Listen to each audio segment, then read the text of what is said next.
ونستعينه ونستغفره ونؤمن به ونتوكل عليه ونعوذ بالله من شرور انفسنا ومن سيئات اعمالنا من يهده الله فلا مضل له ومن يضلل فلا هادي له ونشهد ان لا اله الا الله وحده لا شريك له ونشهد ان سيدنا وحبيبنا وشفيعنا وسندنا ومولانا محمدا عبده ورسوله أما بعد أعوذ بالله من الشيطان الرجيم بسم الله الرحمن الرحيم قل هل يستوي الذين يعلمون والذين لا يعلمون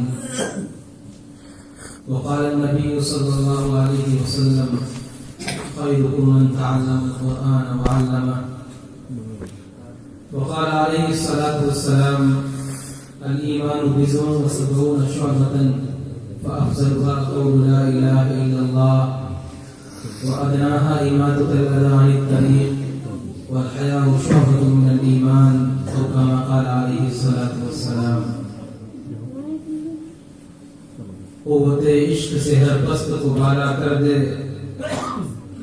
قوت عشق سے ہر پست کو بالا کر دے، دہر میں اس میں محمد سے اجالا کر دے، خیمہ افلاک کا استار اسی نام سے ہے، نبض ہستی کا پیشاماد اسی نام سے ہے، دشت میں دامن کوثر میں میدان میں ہے، بحر میں موج کی آغوش میں طوفان میں ہے، چین کے شہر مراکش کے بیابان میں ہے، اور پوشیدہ مسلمان کے ایمان میں ہے، چشم اقوام یہ نظارہ ابد تک دیکھے، رفعت شان رفانہ لفظ ذکر دیکھے صلی اللہ علیہ وسلم.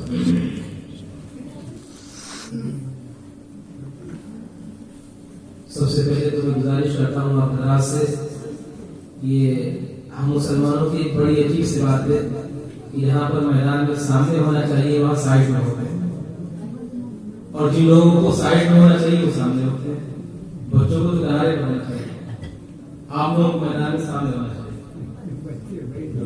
بچوں کو سائڈ میں کیجیے اور آپ لوگ سامنے آئیے. سیلاب آیا ہوا ہے اور پوری امت کے اوپر جو پریشانیاں اور مصیبتیں آئی ہوئی ہیں، پوری امت اس وقت ڈوب رہی ہے. اس ڈوبتی ہوئی امت کو بچانے کے لیے، ان حالات کو ختم کرنے کے لیے، ان مسائل سے نکلنے کے لیے ہمیں گھر گھر میں دینی تعلیم دی جاتی ہے. اور مسلمانوں کو اس وقت بیدار ہونا چاہیے. اگر دینی تعلیم ہم لوگوں نے نہیں دی اپنے بچوں کو اور انہیں دین نہیں سکھایا تو یاد رکھیے وہ وقت بہت قریب ہے کہ آپ تو مسلمان ہو کے مریں گے اور آپ کی اولاد یہودی اور نصرانیوں کے طریقوں کے مطابق زندگی گزارے گی.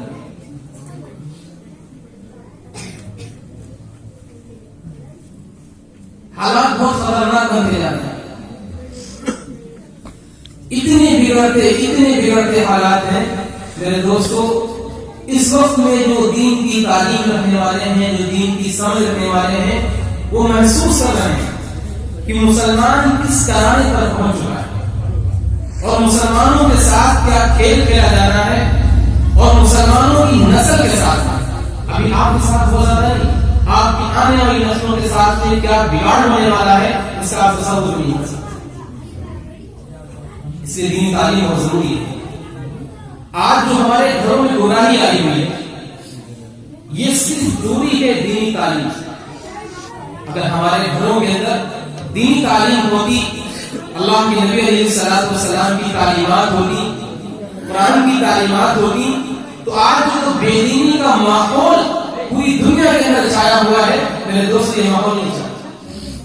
تاریخ اٹھا کے دیکھ لیجیے، جب تک مسلمانوں کے گھروں میں قرآن پڑھا جاتا رہا، جب تک مسلمانوں کے گھروں میں حدیثیں پڑھی جاتی رہی، جب تک بچے دین کی تعلیم حاصل کرتے رہے، جب تک مائیں اور بہنیں بچوں کو دین کی باتیں سمجھاتی رہی، جب تک گھر کے بڑے بوڑھے دین پر عمل کرتے رہے، حالات بہت اچھے رہے. آج جو حالات ہمارے سامنے ہیں شاید آپ کو تعلیم نہیں معلوم ہوگی کہ ایک وقت ایسا تھا جب پوری دنیا کے اوپر مسلمانوں کا تسلط تھا، مسلمانوں کی حکومت تھی، ہر طرف مسلمان کا بغاوت تھا. لیکن آج حالات بڑھتے ہیں اس وجہ سے کہ ہمارے گھروں میں بیوی ہے. اے بچوں خاموش ہو جاؤ. میں نے اس لیے بچوں کو کہا تھا کہ بچوں کو بالکل کھانا نہیں بڑھانا. پوری دنیا پر ہم نے راج کیا اور آج جو طاقتیں مسلمانوں کو آنکھ دکھلا رہی ہیں اور مسلمانوں کے سامنے سینہ تان کے کھڑی ہوئی ہیں اور جو مسلمانوں کو اپنا غلام سمجھ رہی ہیں، یہی وہ لوگ ہیں جو مسلمانوں کے سامنے ہاتھ جوڑ کے کھڑے ہوئے. جب خلافت عثمانیہ قائم تھی ترکی کے اندر، پوری دنیا کے اندر، دنیا کے تہائی حصے میں مسلمانوں کی خلافت قائم تھی. اس وقت میں جب کوئی خلیفہ مسلمانوں کا انتقال کرتا تھا تو جو یورپ اور امریکہ اور دنیا کی جو طاقتیں ہیں، یہ لوگ بیٹھ کر کے انتظار کرتے تھے کہ آنے والا خلیفہ ہمارے ساتھ میں کیسا برتاؤ کرے. یہ لوگ امید لگا کے بیٹھتے تھے کہ آنے والا خلیفہ، بننے والا خلیفہ یہ ہمارے ساتھ میں کیسا برتاؤ کرے گا. اور خوش آمدید لے کر خلیفہ کے پاس پہنچتے تھے کہ بھائی ہم فلاں ملک کے ہیں، ہم فرانس کے ہیں، ہم فلاں کے ہیں، فلاں کے ہیں، ہمارے ساتھ میں اچھا برتاؤ کیا ہے. آج معاملہ بالکل الٹا ہو گیا ہے. ہماری نگاہیں ان پر لگی ہوتی ہیں کہ یہ حکومت آئے گی تو ہمارے ساتھ کیا کرے گی، وہ پارٹی آئے گی تو ہمارے ساتھ کیا کرے گی، یہ آ جائے گا تو اچھا ہو جائے گا، وہ چلا جائے گا تو برا ہو جائے گا. میرے دوستو، آج یہ غلامی ہماری سوچ ہے. کل کو دوسری قومیں سوچا کرتی تھی اور مسلمان محرم ہوتے تھے، وہ چاہتے تھے جس طریقے سے چاہتے تھے لوگوں کو اپنے سامنے کھڑا کرتے تھے اور یہ ہاتھ جوڑ کے کھڑے ہوتے تھے. آج ہم نہ کر کے ان کے سامنے پہنچے. کون سی چیز ہم نے کھوئی؟ کیا ہماری تعداد کم ہو گئی؟ کیا ہمارے پاس مال و دولت کم ہو گیا؟ کیا ہمارے پاس فوجیں اور طاقتیں کم ہو گئی؟ نہیں. جو تعداد مسلمانوں کی پہلے تھی اب اس وقت میں اس سے ڈبل ہو گئی. جو مال و دولت مسلمانوں کے پاس پہلے تھا آج اس سے کئی گنا زیادہ مسلمانوں کے پاس مال و دولت موجود ہے. جتنی مسجدیں پہلے تھیں آج اس سے سینکڑوں گنا زیادہ مسجدیں آج ہیں. جتنے مدارس پہلے تھے اس سے کئی گنا زیادہ مدارس آج موجود ہیں. لیکن ہمیں جو چیز کھوئی ہے وہ اپنی دینی تعلیم اور دینی تمام چیزوں کو کھو دیا. ساری چیزیں پہلے زیادہ موجود ہیں لیکن ہم نے دینی تعلیم سے دوری اختیار کی. آج نتیجہ یہ ہوا کہ آہستہ آہستہ ان کی تعلیم حاصل کرتے کرتے کرتے کرتے ہم ان کے غلام بن گئے. بھائی ظاہر سی بات ہے، سادی سی بات ہے کہ جو آدمی جس کے گھر کا کھائے گا اس کے گھر کا گائے گا. جب ہمارے بچے جا کر کے ان کے کالجوں میں تعلیم حاصل کریں گے، ان کی یونیورسٹیوں کے اندر جا کر کے پڑھیں گے، میں تعلیم کی مخالفت نہیں کر رہا ہوں. آپ شوق سے بچے کو ڈاکٹر بنائیے، انجینئر بنائیے، آپ شوق سے پروفیسر بنائیے، سب کچھ بنائیے، لیکن دینی تعلیم پہلے ضروری ہے. اگر شروع سے آپ نے بچے کو ان کے کالجوں میں داخل کیا، ان کے اسکولوں کے اندر گئے، تو یاد رکھیے یہ بچے آپ کے نہیں، یہ ان کے غلام بن کے تیار ہو گئے اور نہیں ہو رہا. آپ لوگ کی ماشاءاللہ گاؤں کے رہنے والے ہیں جہاں دیندارانہ ماحول ہے، ہمارا ہر جگہ پر جانا ہوتا ہے اور ایسے ایسے لوگوں سے ملاقات ہوتی ہے، بلکہ ان کی ایسی ایسی باتیں سننے کو کانوں سے ٹکراتی ہیں کہ مجھے حیرت ہوتی ہے کہ ان کے بارے میں فیصلہ کروں کہ مسلمان ہے کوئی اور ہے. بہت زیادہ دنیا کی تعلیم حاصل کر لی، اتنی زیادہ کر لی کہ اب دین ان کے یہاں کچھ رہ نہیں گیا. نماز ان کے یہاں ایک عجیب سی چیز ہو گئی، زکات ان کے یہاں ایک عجیب سی چیز ہو گئی. یعنی دین کی کوئی اہمیت ان کے دلوں میں باقی نہیں. یہ غیر مسلموں کا حال ہوتا ہے، مسلمانوں کا حال ہوتا ہے. ہمارے دوست ہیں الہ آباد کے اندر، ان کے ایک عزیز پڑوسی بھی اس کے اندر رہتے ہیں. ان کی ڈیوٹی امریکہ کی جو سب سے مشہور جیل ہے گوانتانامو، وہاں ان کی ڈیوٹی لگی ہوئی ہے. اور گوانتانامو میں سارے کے سارے مسلمان قید ہیں. وہ اس کی انچارج ہے، وہ اس کا تمام ذمہ داری ان کے اوپر ہے. تو ایک مرتبہ وہ الہ آباد آئے ہوئے، ان کے جو جملے ہیں، جس آدمی نے میرے سامنے نقل کی ہے، میں وہ جملے بتا رہا ہوں. وہ جملے اپنے استعمال کر رہے تھے کہ مجھے بے حد افسوس ہے کہ میں کسی مسلمان کے گھر میں پیدا ہوں. ایک مسلمان ہے، اسلامی ملک کا رہنے والا ہے، لیکن اس کی تعلیم حرام آ سکتی ہے. ان کے کالجوں کے اندر پڑھا, ان کے اسکولوں میں پڑھا, ان کے گھر کے اندر رہا ہے, اس لیے وہ کہہ رہا ہے کہ مجھے بے حد افسوس ہے کہ میں مسلمان گھر میں پیدا ہو گیا ہوں, مجھے تو عیسائی کے گھر میں ہونا چاہیے تھا یا کسی یہودی کے گھر میں ہونا چاہیے تھا جو آج دنیا کی ترقی یافتہ قوم ہے. یہ کسی غیر مسلم کا تو نہیں بدلتا ہوں, میں ایک مسلمان کا نقل کر رہا ہوں. اور اس مسلمان کا کام کیا ہے؟ دنیا کے جو مکھن ہیں مسلمان جو اس جیل کے اندر پڑے ہوئے ہیں, دنیا کے مجاہدین ہیں جو اس جیل کے اندر پڑے ہوئے ہیں, ان تمام کو سزائیں دینا, ان تمام کو ٹارچر کرنا, ان تمام کو سزائیں دینا اس کا کام. یہ سوچ کہاں سے پیدا ہوئی؟ اگر اس نے دینی تعلیم اگر اس نے دینی تعلیم حاصل کی ہوتی اور شروع سے دینی تربیت ہوئی ہوتی, میرے دوست یہ سوچ نہیں ہوتی. اس لیے میرے بھائی جو بگڑتے ہوئے حالات ہیں اور جن حالات کا اب خود آپ کو مشاہدہ ہو چکا ہے, ان حالات میں بہت ضروری ہے کہ اپنے گھروں میں دینی تعلیم شروع کی. ہر بچہ قوم کا ہمارا پہلے مسلمان ہو, پہلے دینی تعلیم حاصل کرے, اس کے بعد شوق سے دنیا کی تعلیم حاصل کرے, کوئی رکاوٹ نہیں, کوئی رکاوٹ نہیں ہے. اور اگر یہ دینی تعلیم آپ نے حاصل نہیں کی تو جو مسلمانوں کا معاشرہ آج بن رہا ہے اس سے زیادہ بگڑتا چلا جائے. آپ گھروں کا جائزہ لیجیے, کیا گھروں کے اندر ہو رہا ہے؟ کون سا ایسا گناہ ہے جو مسلمان کے نہیں ہو رہا ہے؟ گھروں کے اندر بے دینی داخل ہو گئی, بے حیائی داخل ہو گئی, اور اتنی بے حیائی داخل ہو چکی ہے کہ حیا کا تو جنازہ ہی نکل چکا ہے. اتنی بے حیائی میرے دوستو, آپ لوگ تو عمر رسیدہ لوگ ہیں, آپ لوگوں نے دیکھا ہوگا کہ اپنے گھروں کے اندر کتنی حیا ہوا کرتی تھی, لیکن آج ساری حیا کا جنازہ نکل چکا ہے. اور خاص طریقے سے جب سے موبائل آیا ہوا ہے, جب سے تو اس حیا نے بالکل اپنا دم توڑ دیا. پہلے اگر نوجوان لڑکا یا کوئی لڑکا اگر فلم دیکھنے کے لیے جاتا تھا تو اسے ڈر لگا رہتا تھا کہ بڑے میں گھر میں پٹائی کریں گے. اگر رات کے اندر وہ آتا تھا, بڑی خاموشی کے ساتھ میں دروازہ کھولتا اور چپ سے لیٹ جاتا. اسے معلوم تھا کہ اگر ابا کو معلوم چل گیا یا اماں کو معلوم چل گیا یا بڑے بھائی کو معلوم چل گیا تو ہماری ٹھکائی ہوگی. اور آج صورتحال کیا ہے؟ بیٹے نے موبائل کھولا, گھر کے اندر سارے لوگ موجود ہیں, اماں موجود ہیں, ابا موجود ہیں, بہن موجود ہیں, سب کچھ موجود ہیں, اور اس نے کامیڈی چلانا شروع کر دی. کامیڈی یا کوئی چٹکلا یا کوئی کہانی جو جھوٹ کے اوپر مشتمل ہے وہ چلانا شروع کر دی. اب نہ تو ماں اس کو منع کر رہی ہے, نہ باپ اس کو منع کر رہا ہے, نہ بھائی اس کو منع کر رہا ہے, بلکہ ہوتا یہ ہے کہ بڑے میں بھی آ کے بیٹھ گئے, کون سی کامیڈی چل رہی ہے, ماں بھی آ کے بیٹھ گئی, کون سی کامیڈی چل رہی ہے, بہن بھی آ کے بیٹھ گئی, سارے کے سارے لوگ بیٹھ گئے. میرے دوست نے کامیڈی کو گناہ نہیں سمجھا. کامیڈی فلم سے زیادہ خطرناک ہے. کیا سمجھتے ہیں آپ؟ فلم کے اندر تو عورتیں ہوتی ہیں, لیکن اس کے اندر ایک کہانی بیان کی جاتی ہے, اس کہانی کے ذریعے بہت سے لوگ عبرت حاصل کرتے ہیں. لیکن کامیڈی کے اندر تو جھوٹ ہوتا ہے, یعنی ان عورتوں کے ساتھ ساتھ میں جھوٹ بھی ہوتا ہے, لوگوں پر مذاق بنایا جاتا ہے. یہ ساری چیزیں اس سے ڈبل آ. اب وہ کامیڈی شوق سے چل رہی ہے, باپ بھی بیٹھا ہوا ہے, ماں بھی بیٹھی, بہن بیٹھے, سارے لوگ بیٹھے ہوئے ہیں, اور بڑی شوق سے کامیڈی دیکھی جا رہی. کہاں گئی آپ کی حیا؟ کہاں گئی آپ کی حیا میرے دوستوں؟ ساری حیا کا گھروں سے جنازہ نکل چکا ہے. یہ سلسلہ آیا ہے دینی تعلیم نہ ہونے کی وجہ سے. اگر آپ کے پاس دینی تعلیم ہوتی, آپ کو معلوم ہوتا کہ جس طریقے سے فلم دیکھنا حرام ہے, ایسے ہی کامیڈی سننا حرام ہے.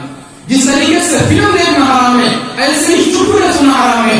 جس طریقے سے فلم دیکھنا حرام ہے, ایسے ہی کہانیاں اور ناٹک اور دنیا داری دیکھنا حرام ہے. اگر آپ کے پاس دینی تعلیم ہوتی, آپ کو معلوم ہوتا. دینی تعلیم نہ ہونے کی وجہ سے, گھروں میں بنیادی تعلیم نہ ہونے کی وجہ سے آج صورتحال یہاں تک پہنچ چکی ہے. اور میرے دوستو, حیا یہ مسلمانوں کے معاشرے کی بنیاد ہے. جب مسلمانوں کے معاشرے سے حیا ختم ہو جائے گی تو انسان نہیں جانور بن جائے گا. اللہ کے پیارے حبیب ہم سب کے آقا احمد مجتبی محمد مصطفیٰ صلی اللہ علیہ وسلم نے ایک جملے کے اندر بڑی پیاری بات ارشاد فرما دی ہے. فرمایا اذا فاتك الحیا ففعل ما شئت اذا لم تستحی ففعل ما شئت. جب تمہارے اندر سے حیا ختم ہو جائے تو پھر جو چاہو کرو, چاہے انسانوں والے کام کرو, چاہے جانوروں والے کام کرو. جب حیا کا جنازہ نکل جائے گا تو سارے گناہوں کا دروازہ کھل جائے گا. آج جو سارے گناہ ہو رہے ہیں, اگر آپ کے اندر آپ زبان سے جھوٹ نہیں بولتے کہ اگر ہم جھوٹ بولیں گے ہمیں پکڑ لیا جائے گا، ہماری رسوائی ہو جائے گی. اگر آپ کے اندر حیا ہوتی آپ نگاہوں کا غلط استعمال نہیں کرتے. اگر آپ کے اندر حیا ہوتی آپ لوگوں کی برائیاں نہیں کرتے. آپ کے اندر حیا کا جنازہ نکلا اور سارے گناہ آپ کے اندر پیدا ہو گئے. حیا مسلمانوں کے معاشرے کی بنیاد ہے اور آج حیا ختم ہوتی جا رہی ہے.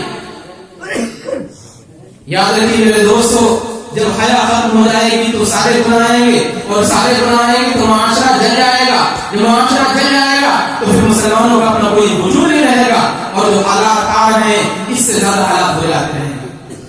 اس لیے کہ اللہ تبارک و تعالیٰ نے سارے نظام کو مسلمانوں کے ایمان پر چلایا. مسلمان اگر کامل ایمان والے ہیں اللہ تعالیٰ دنیا کے نظام کو چلائے گا. آپ کے ہاتھ میں باغ ڈور ہوگی اور اگر مسلمانوں سے ایمان نکل گیا اللہ تعالیٰ تختہ پلٹ دے گا. حالات بدل دے گا. حالات بدلتے جا رہے ہیں.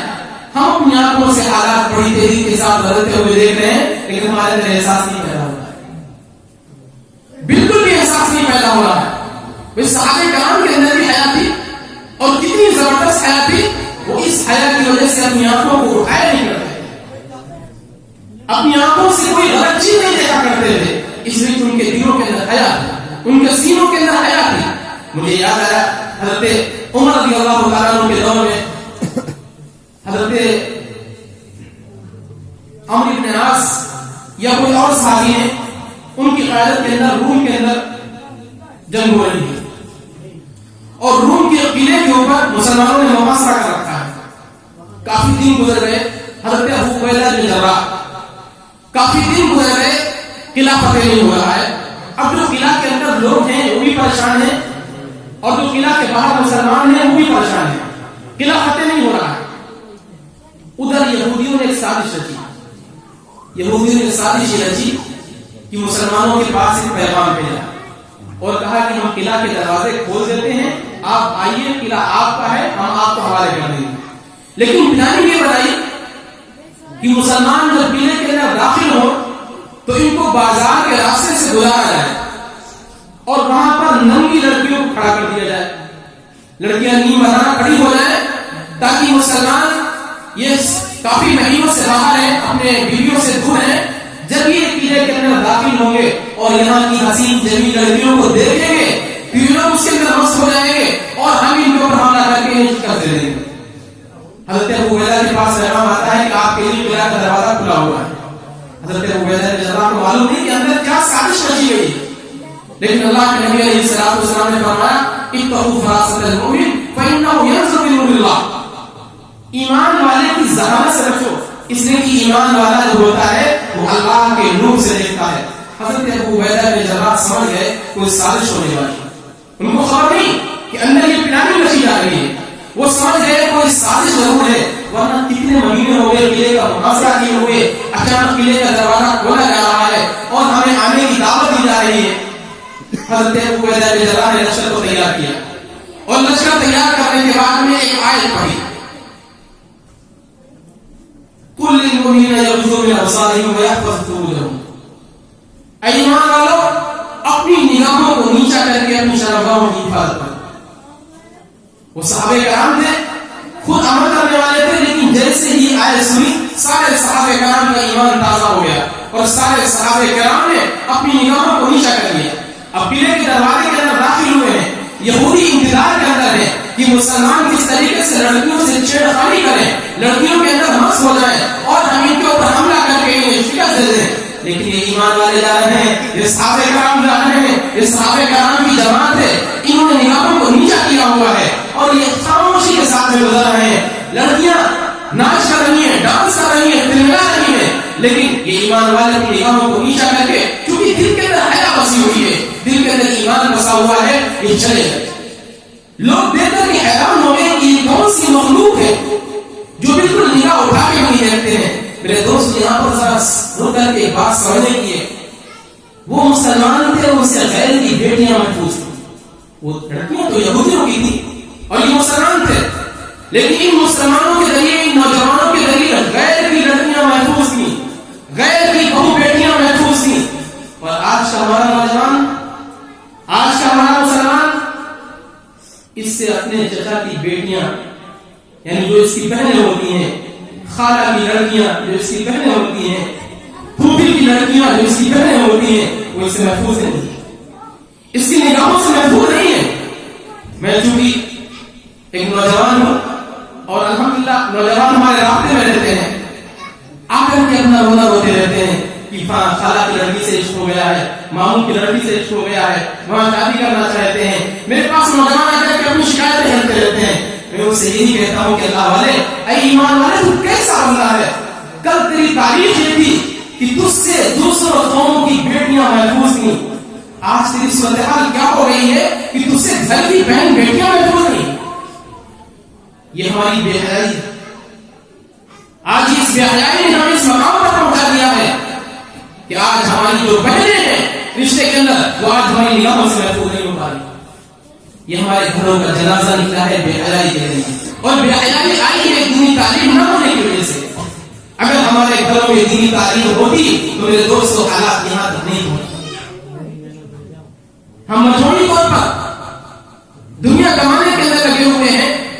دنیا کی ہم کہتے ہیں، ہم بار بار کہتے ہیں کہ آپ دنیا کی تعلیم دیجیے، لیکن دین کی تعلیم کے بعد میں. لیکن اگر آپ نے دنیا کو مد نظر کر کے صرف دنیاوی تعلیم دی، صرف دنیاوی تعلیم دی، تو یاد رکھیے آخرت میں آپ کا کوئی حصہ نہیں. مجموعی طور پر اگر ہم مسلمانوں کے معاشرے کو دیکھتے ہیں اور مجموعی طور پر مسلمانوں کے گھروں کا جائزہ لیتے ہیں، تو ہمیں مسلمانوں کے گھر 4 قسم کے 5 قسم کے نظر آتے ہیں. اگر تمام لوگوں کے گھروں کا جائزہ لیا جائے تو پوری دنیا کے اندر 5 قسم کے گھر ہیں. سب سے نمبر 1 پہ چھوٹا ہوٹل. ہمارے گھر جو ہے وہ چھوٹے ہوٹل. ایک وہ طبقہ جس کے گھر میں دینداری بالکل نہیں ہے. صبح کو چولہا جلا، ناشتہ تیار ہوا، صبح کا ناشتہ کرنے کے بعد میں اب فوراً دوپہر کی تیاری ہے. دوپہر کھانا تیار ہوا، اس کے بعد میں شام کی کھانے کی تیاری ہے. پورے دن ان کو کھانے کی فکر ہے. نہ کوئی نماز پڑھنے والا، نہ کوئی سجدہ کرنے والا، نہ کوئی تلاوت کرنے والا، نہ کوئی اللہ کو یاد کرنے والا، نہ کوئی قرآن پاک کی تلاوت کرنے والا، بلکہ بس ان کے پیش نظر کھانا ہے. اور صبح تیار ہوئی، صبح اٹھی اور اٹھ کر کے انہوں نے ناشتہ بنایا، پھر دوپہر کا کھانا بنایا، پھر شام کا کھانا بنایا. یہ چھوٹا ہوٹل. دین سے کوئی لینا دینا نہیں. اس گھر سے جو منسلک افراد ہیں، انہوں نے دنیا کو اپنے لیے چراگاہ سمجھ رکھا ہے. اس دنیا کو اپنے لیے چراگاہ سمجھ رکھا ہے. جس طریقے سے جانور ہوتا ہے، اس نے یہاں مارا، اپنا پیٹ بھر لیا. ایسے ہی اس گھر کے جو مرد ہوتے ہیں، یہاں کمایا، وہاں نوکری کی، وہاں لیبری کی، وہاں جا کر کے پیسہ کمایا، اور لا کر کے ان کے پیش نظر ہوتا ہے کہ ہمارا پیٹ بھر جائے، بیوی بچوں کا پیٹ بھر جائے، ہمارا خاندان خوشحال ہو جائے. تو یہ چھوٹے ہوٹل والے اور دنیا کو چراگاہ سمجھے ہوئے. ایک دوسرا گھر ہوتا ہے بڑا ہوٹل. مسلمانوں کا، یہ دنیا کے لوگوں کا دوسرا گھر ہوتا ہے بڑا ہوٹل. بڑا ہوٹل جو ہوتا ہے کہ جس کو اللہ نے تھوڑا بہت پیسہ دیا ہے، گھر میں خوشحالی ہے، تو اب اس گھر میں ہر ایک کے لیے الگ الگ ڈش تیار ہوتی ہے. بیٹا کیا کھائے گا؟ آملیٹ. بیٹی کیا کھائے گی؟ پراٹھا. ابا کیا کھائیں گے؟ سیوئی. ابا اما کیا کھائیں گی؟ فلاں چیز. ہر ایک کی اپنی اپنی ڈش تیار ہوتی ہے، کیونکہ ان کے پاس پیسے کی فراوانی ہے، اللہ نے دے رکھا ہے تھوڑا سا، تو ہر ایک کے لیے اپنی اپنی ڈش تیار ہوتی ہے. بڑے ہوٹل میں کیا ہوتا ہے؟ بڑے ہوٹل میں کسی ہوٹل کے اوپر جاؤ، بڑے ہوٹل کے اوپر تو صاحب کیا ہے؟ کباب ہے، ہوتا ہے، کلیجی ہے، یہ خیر میں بہت ساری فائدے صاحب کو کرا دی جائے گی. تو اسی طریقے سے یہ گھر ہے، یہاں پر بیٹا کے لیے الگ ڈش تیار ہوئی، بیٹی کے لیے الگ تیار ہوئی، بڑے بیٹے کے لیے الگ تیار ہوئی، بڑے میاں کے لیے الگ تیار ہوئی، ماں کے لیے الگ تیار ہوئی، باپ کے لیے الگ تیار ہوئی. ہر ایک کے لیے الگ الگ ڈشیں تیار کر دی گئی. اس گھر کے جو رہنے والے مرد ہیں، انہوں نے دنیا کو اپنے لیے آرام گاہ بنا رکھا. یہ صبح کے وقت میں نکلیں گے، اب انہیں فکر اس بات کی ہوگی کہ ہمارے پاس ایک گاڑی ہے، اس سے بڑی گاڑی ہمارے پاس ہونا چاہیے. ہمارے پاس ایک گھر ہے، دوسرا مکان اور ہونا چاہیے، کیونکہ ان کے پاس پیسہ زیادہ ہے. ہمارے پاس ابھی شادی گاڑی ہے، ہمارے پاس لیزر ہونا چاہیے، گھر میں کولر لگا ہوا ہے، اے سی لگنا چاہیے. گھر میں اے سی لگا ہوا ہے ایک کمرے کے اندر تو سارے کمروں میں اے سی ہونا چاہیے. یہ وہ لوگ ہیں جنہوں نے اس دنیا کو اپنے لیے آرام گاہ بنا رکھا ہے. اب یہ اپنی آرام کی فکر کے اندر ہے. نہ یہاں نماز پڑھی جاتی ہے, نہ یہاں روزہ رکھا جاتا ہے, نہ یہاں دین کی بات ہوتی ہے, نہ یہاں دین کا کام ہوتا ہے. فقط اس دنیا کو اپنے لیے آرام گاہ سمجھ رکھا ہے. گھر کی عورتوں نے ہوٹل, بڑا ہوٹل, اور مردوں نے اس کو آرام گاہ بنا لیا. اور تیسرا گھر ہوتا ہے سنیما ہال. سنیما ہال جن لوگوں کو اللہ نے بے شمار دولت دے رکھی ہے, بے پناہ دولت دے رکھی ہے. اب ان کے گھر میں ہر ایک کا کمرہ الگ الگ ہوتا ہے. یہ بڑے میاں کا کمرہ ہے, یہ بڑی بیوی کا کمرہ ہے, یہ ابا کا کمرہ ہے, یہ اماں کا کمرہ ہے, یہ بڑے بیٹے کا کمرہ ہے, یہ منجھلے بیٹے کا ہے, یہ چھوٹے بیٹے کا ہے, یہ بیٹی کا ہے. ہر ایک کا اپنا اپنا کمرہ ہے. اس کمرے کے اندر لیپ ٹاپ رکھا ہوا ہے, ایل سی ڈی لگی ہوئی ہے, اس کمرے کے اندر موبائل لگا ہوا ہے.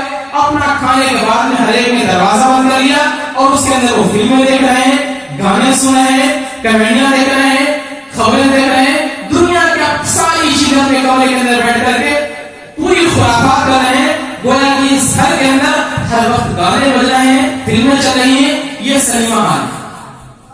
یہ گھر نہیں ہے, یہ سنیما ہال ہے. کیونکہ اللہ نے بے شمار دے رکھا ہے. ہر ایک کے اپنے کمرے کے اندر ٹی وی لگی ہوئی ہے, ایل سی ڈی لگی ہوئی ہے, بڑا موبائل رکھا ہوا ہے, لیپ ٹاپ رکھا ہوا ہے. ان لوگوں نے اپنے گھر کو سنیما ہال بنا رکھا ہے. نہ اللہ کے ذکر سے مطلب ہے, نہ نماز پڑھنے سے مطلب ہے, نہ روزہ رکھنے سے مطلب ہے, نہ دین کے کام کرنے سے مطلب ہے. ہر وقت یہ دنیا کے اندر دنیا کی ساری خبریں, دنیا کی ساری بکواس اپنے گھروں کے اندر کر رہے ہیں. اس گھر کے جو رہنے والے ہیں, کمانے والے ہیں, انہوں نے اس دنیا کو اپنے لیے تفریح گاہ سمجھ رکھا ہے. کیونکہ بڑے مالدار لوگ ہیں, کو اللہ نے بڑا پیسہ دے رکھا ہے. اب ان کی فکر کیا ہوتی ہے کہ ابھی امریکہ ٹہل کے آئے ہیں, اب لندن جانا ہے, ابھی لندن ٹہل کے آئے ہیں, کینیڈا جانا ہے, ابھی یو کے ہو کر کے آئے ہیں تو اب ہم کو جو ہے برطانیہ جانا ہے, چین جانا ہے. ان کا مقصد ہوتا ہے پوری دنیا کی سیر کرنا, تفریح کرنا. کیونکہ کام کے لیے تو مہم لگے ہوئے ہیں, کام کے لیے دوسرے لوگ لگے ہوئے ہیں. ان کو آ کر کے بس حساب کرنا ہے, چیک کاٹ کے دینا ہے, اور انہیں یہ طے کرنا ہے کہ اگلا ہمارا سفر کہاں کا ہوگا. کس سمندر کے ساحل پر جائیں گے, کس برفیلے علاقے میں جائیں گے, کن پہاڑیوں کی چوٹیوں کی سیر کریں گے, دنیا کے کس کونے میں جائیں گے. انہوں نے اس دنیا کو اپنے لیے تفریح کا سمجھ رکھا ہے. گھر سنیما ہال, اور مردوں نے دنیا کو اپنے لیے تفریح کا سمجھ رکھا ہے. اور چوتھا گھر ہوتا ہے مسجد. یہ ایک ایمان والے کا گھر ہے. جس گھر کے اندر سب نماز پڑھتے ہیں. مسجد کے اندر کیا ہوتا ہے, نماز پڑھی جاتی ہے, اللہ کی عبادت کی جاتی ہے. اس گھر کے اندر نماز پڑھی جاتی ہے. ہر کوئی نماز پڑھتا ہے, بچے بھی نماز پڑھتے ہیں, بڑے بھی نماز پڑھتے ہیں, سارے کے سارے لوگ نماز پڑھتے ہیں. یہ گھر مسجد ہے. اور ایک پانچواں گھر ہوتا ہے جو مسجد اور مدرسہ دونوں ہوتا ہے. مسجد بھی ہے, مدرسہ بھی ہے. سب لوگ نماز پڑھتے ہیں, اللہ کا ذکر کرتے ہیں, عبادت کرتے ہیں. اب جب عبادت سے فارغ ہو گئے, ماں اپنے بچوں کو لے کر کے بیٹھ جاتی ہے کہ تمہیں قرآن پاک پڑھنا ہے, تمہیں نورانی قاعدہ پڑھنا ہے, تمہیں دین کی بھلا تعلیم حاصل کرنا ہے. گھروں کے اندر عورتیں کام سے فارغ ہونے کے بعد بیٹھ گئی, خواتین کی تعلیم ہونا ہے, عورتوں کے اندر تعلیم ہونا ہے. یہ گھر مسجد اور مدرسہ دونوں, یہ ایک ایمان والے کا گھر ہے. اور ان لوگوں نے, ان دونوں لوگوں نے, یعنی جن کا گھر خالی مسجد ہے, کوئی پڑھا لکھا نہیں گھر کے اندر ہے, بس دین کی عبادت کرتے ہیں اللہ کی. اور ایک وہ لوگ ہیں جس کے گھر کے اندر پڑھے لکھے ہیں, عبادت بھی کرتے ہیں اور دین کی تعلیم بھی دیتے ہیں. ان دونوں لوگوں نے اس دنیا کو اپنے لیے امتحان گاہ سمجھا. ان کے ذہن و دماغ کے اندر بیٹھا ہوا ہے کہ دنیا میں ہم کمانے کے لیے نہیں, دنیا اکٹھا کرنے کے لیے نہیں, دنیا جمع کرنے کے لیے نہیں, بلکہ دنیا میں امتحان کی تیاری کے لیے آئے ہیں. میرے دوستو, فیصلہ آپ کو کرنا ہے کس میں کامیاب ہونا ہے. کیا وہ گھر جو چھوٹا ہوٹل بنا ہوا ہے اور جس کے رہنے والوں نے اس دنیا کو اپنے لیے چراگاہ سمجھا ہوا ہے, یا وہ گھر جو بڑا ہوٹل بنا ہوا ہے اور اس کے رہنے والوں نے اس دنیا کو اپنے لیے آرام گاہ سمجھ رکھا ہے, یا وہ گھر جو سنیما ہال بنا ہوا ہے اور اس کے رہنے والوں نے اس دنیا کو اپنے لیے تفریحات سمجھا ہوا ہے، یا پھر یہ دو گھر جنہوں نے اپنے گھر کو مسجد بنا رکھا ہے یا مسجد اور مدرسہ بنا رکھا ہے اور اس دنیا کو اپنے لیے امتحان گاہ سمجھ رکھا ہے. میرے دوستو، آپ کو فیصلہ کرنا ہے کامیاب کون سا. یہ گھر کامیاب ہے جس گھر نے اپنے آپ کو مسجد اور مدرسہ بنایا ہے، جس گھر کے اندر اللہ کی عبادت ہوتی ہے، جس گھر کے اندر رسول اللہ صلی اللہ علیہ وسلم کی احادیث پڑھی جاتی ہے، جس گھر کے اندر دین کی تعلیم ہوتی ہے. یہ گھر کامیاب ہے اور اس گھر والے کامیاب ہیں جنہوں نے اس دنیا کو اپنے لیے امتحان گاہ سمجھ رکھا ہے. حقیقت یہ ہے میرے دوستو، یہ دنیا امتحان گاہ ہے، نہ چراگاہ ہے، نہ آرام گاہ ہے، نہ تفریح گاہ ہے. یہ دنیا ایمان والے کے لیے امتحان گاہ ہے. آپ یہاں امتحان کی تیاری کرنے کے لیے آئے، آپ یہاں موج مستی کرنے نہیں آئے ہیں، آپ یہاں ٹیلیاں کرنے نہیں آئے ہیں، آپ یہاں دولت اور بنگلے جمع کرنے کے لیے نہیں آئے ہیں. اس دنیا میں آئے ہیں امتحان کی تیاری کے لیے، اور وہ امتحان کا پرچہ میں آؤٹ ہو چکا ہے. امتحان کے 3 سوال ہیں: من ربکا، ما دینکا، من نبیکا. یہ امتحان کا پرچہ آؤٹ ہو چکا ہے. پرچے کے سوالات معلوم ہیں: آپ کا رب کون ہے، آپ کا دین کیا ہے، اور آپ کے نبی کون ہے. ان تینوں سوالوں کی تیاری کے لیے اس دنیا کے اندر آپ کو بھیجا گیا ہے. جن لوگوں نے اس دنیا کو اپنے لیے چراگاہ بنایا وہ غفلت کے اندر ہیں. جنہوں نے اس دنیا کو اپنے لیے تفریحات سمجھ رکھا ہے وہ غفلت کے اندر ہیں. جنہوں نے اس دنیا کو اپنے لیے آرام گاہ سمجھ رکھا ہے، یہ سارے کے سارے لوگ گمراہی میں ہیں. پتہ تب چلے گا جب آنکھ بند ہوگی. یاد رکھو میرے دوستو، جن کے پاس بے شمار دولت ہے، جنہوں نے تفریحات بنایا، جنہوں نے آرام گاہ بنایا، ان لوگوں سے پوچھو کہ تم سے پہلے بھی لوگ آئے ہیں، بڑے دولت والے، بڑے مال والے، لیکن یہاں دنیا سے گئے ہیں تو خالی ہاتھ گئے. کچھ اپنے ساتھ لے کے نہیں گئے، نہ ان کے ساتھ بڑے بڑے بنگلے گئے، نہ دولت گئی، نہ سونا اور چاندی گیا. ان کے ساتھ میں اگر کوئی چیز گئی ہے تو نہیں گاؤں گیا. اور یاد رکھیے، آپ کے ساتھ اگر کوئی چیز جائے گی تو آپ کا کاروبار نہیں جائے گا، آپ کی تجارت نہیں جائے گی، آپ کی لگژری گاڑیاں نہیں جائیں گی، آپ کے آرام دہ گھر نہیں جائیں گے. آپ دنیا سے خالی ہاتھ جائیں گے. اگر کوئی چیز جائے گی تو آپ کے ساتھ میں آپ کا نیک عمل جائے گا. بڑے بڑے بادشاہ آئے، بڑے بڑے مالدار آئے، دنیا سے خالی ہاتھ گئے. میں نے کئی بار سنایا آپ لوگوں کو سکندر بن قرین کا واقعہ. سکندر بن قرین دنیا کا وہ بادشاہ ہے جس نے